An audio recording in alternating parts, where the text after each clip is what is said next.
सर्दियों की रात थी। घना कोहरा पूरे गांव को अपनी सफेद चादर में लपेट चुका था। हवा में अजीब सी नमी और सन्नाटा था, मानो पूरी दुनिया सो चुकी हो। लेकिन गांव के चार दोस्त अजय, रोहित, संदीप और विकास आज किसी और ही रोमांच में डूबे थे। गांव में एक पुरानी हवेली थी, भूल भुलैया हवेली, जिसके बारे में कहा जाता था कि जो एक बार अंदर गया वह या तो कभी लौटा नहीं या फिर पागल होकर लौटा। हवेली के गलियारे ऐसे थे कि इंसान उनमें खो जाता था, मगर इन चारों को डराने वाली बातें सिर्फ कहानियां लगती थी। अगर कोई अंदर नहीं गया तो किसी को कैसे पता कि लोग वापस नहीं लौटे? अजय हंसते हुए बोला, आज इस हवेली के रहस्य को खत्म कर देते हैं। रोहित ने कहा। रात के ठीक 12 बजे जब पूरा गांव सो रहा था, वे चारों हवेली के सामने खड़े थे।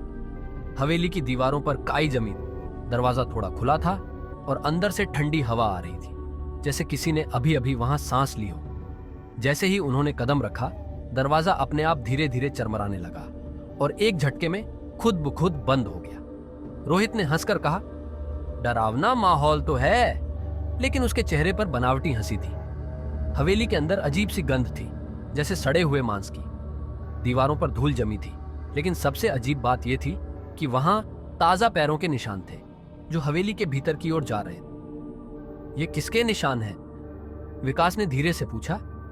कोई जवाब नहीं आया, लेकिन तभी एक हल्की सरसराहट सुनाई दी, मानो कोई पास ही सांस ले रहा हो। वे आगे बढ़े तो देखा कि हवेली के अंदर हर दिशा में लंबे गलियारे थे।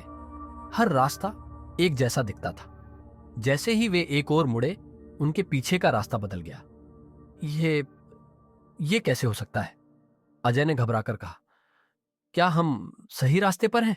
रोहित ने कांपते हुए पूछा। या फिर क्या कोई हमें इधर लाने की कोशिश कर रहा है? तभी रोशनी मद्धम होने लगी और चारों की परछाइयां दीवारों पर दिखने लगी। मगर कुछ अजीब था, उनकी परछाइयां उनसे अलग हरकतें कर रही थीं। अचानक एक परछाई ने अपना सिर घुमा लिया और उनकी ओर देखने लगी। ये तो मुझसे अलग हरकत कर रही है, अजय चिल्लाया। जैसे ही उसने पीछे देखा, उसकी परछाई दीवार से उतरकर एक काली आकृति में बदल गई। उसकी आंखें अंगारों की तरह जल रही थीं। तभी हवेली के चारों ओर से कान फाड़ देने वाली चीखें गूंज उठीं। डर के मारे वे दरवाजे की ओर भागे, मगर दरवाजा गायब हो चुका था। दरवाजा कहां गया? विकास बेतहाशा दीवारें टटोलने लगा। तभी एक अजीब सी फुसफुसाहट सुनाई दी, तुम यहां से नहीं जा सकते। चारों बुरी तरह कांपने लगे। तभी किसी ने संदीप का हाथ खींच लिया। वह चीखते हुए अंधेरे में समा गया। उसकी चीखें गलियारों में गूंजती रहीं। फिर अचानक सब कुछ शांत हो गया। संदीप, अजय चिल्लाया, लेकिन जवाब नहीं आया।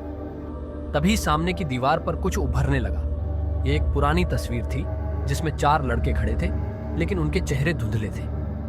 ये तो हमारी तस्वीर है, रोहित कांपते हुए बोला। लेकिन तभी तस्वीर साफ हुई और उनके चेहरे बदलने लगे।